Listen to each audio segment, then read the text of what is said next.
किसी घने जंगल के किनारे एक बड़ा सा बरगद का पेड़ खड़ा था। इस पेड़ पर कालू नाम का एक कौवा रहता था।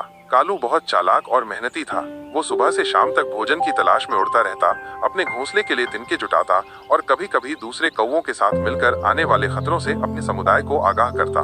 कालू का जीवन व्यस्त और उद्देश्यपूर्ण था, लेकिन उसके मन में एक छोटी सी कसक हमेशा बनी रहती थी। बरगद के पेड़ के पास ही एक छोटा सा तालाब था। इस तालाब के किनारे अक्सर एक सुंदर बौकोला, एक प्रकार का बगुला, दिखाई देती थी। उसका नाम रानी था। रानी का रंग बर्फ की तरह सफेद था। उसकी लंबी गर्दन और पतली टांगे उसे एक राजसी रूप देती थी। जब वो धीरे धीरे पानी में चलती या शांत भाव से एक पैर पर खड़ी होकर मछली का इंतजार करती तो कालू उसे दूर से देखता रहता। कालू रानी की सुंदरता और उसके शांत जीवन से बहुत प्रभावित था। उसे लगता था कि रानी का जीवन कितना आसान और सुखद होगा। उसे भोजन के लिए ज्यादा मेहनत नहीं करनी पड़ती होगी और उसकी सुंदरता हर किसी को आकर्षित करती होगी। कालू अपने काले रंग और कर्कश आवाज से थोड़ा असंतुष्ट था। वो सोचता, काश मैं भी रानी की तरह सुंदर और शांत होता, तब शायद मेरा जीवन भी इतना ही आसान होता।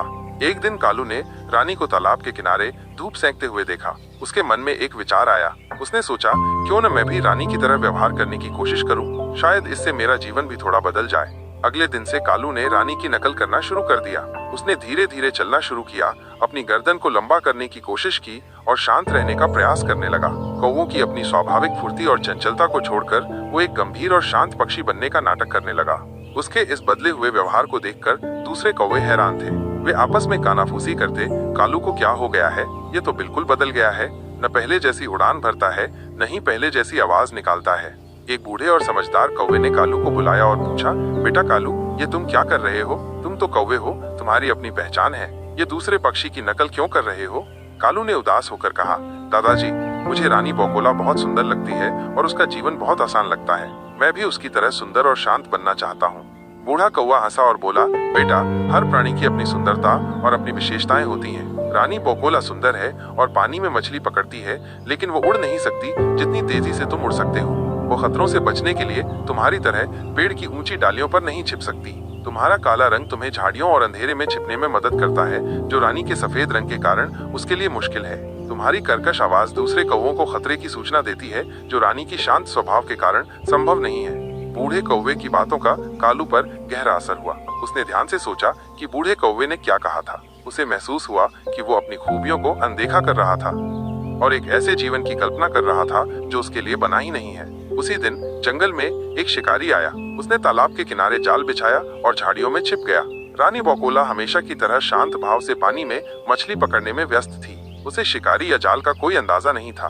तभी कालू, जो बरगद के पेड़ पर बैठा सब कुछ देख रहा था, जोर से काव काव करने लगा। उसकी कर्कश आवाज सुनकर दूसरे कौवे भी चिल्लाने लगे। रानी बौकोला और तालाब के आसपास के दूसरे पक्षी इस अचानक शोर से चौंक गए। रानी ने ऊपर देखा तो उसे शिकारी और जाल दिखाई दिया। वो तुरंत समझ गई कि खतरा है।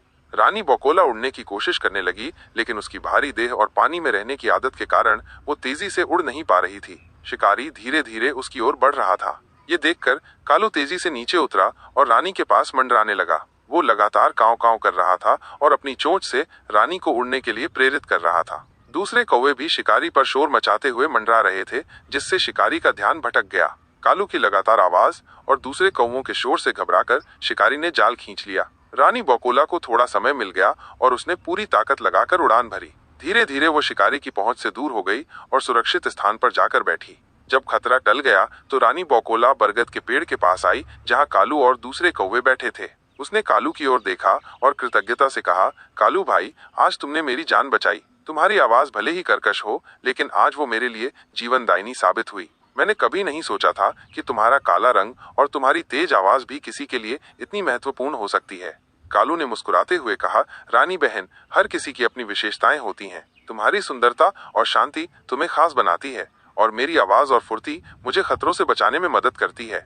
हमें कभी भी अपनी खूबियों को कम नहीं आंकना चाहिए और दूसरों की नकल करने की कोशिश नहीं करनी चाहिए।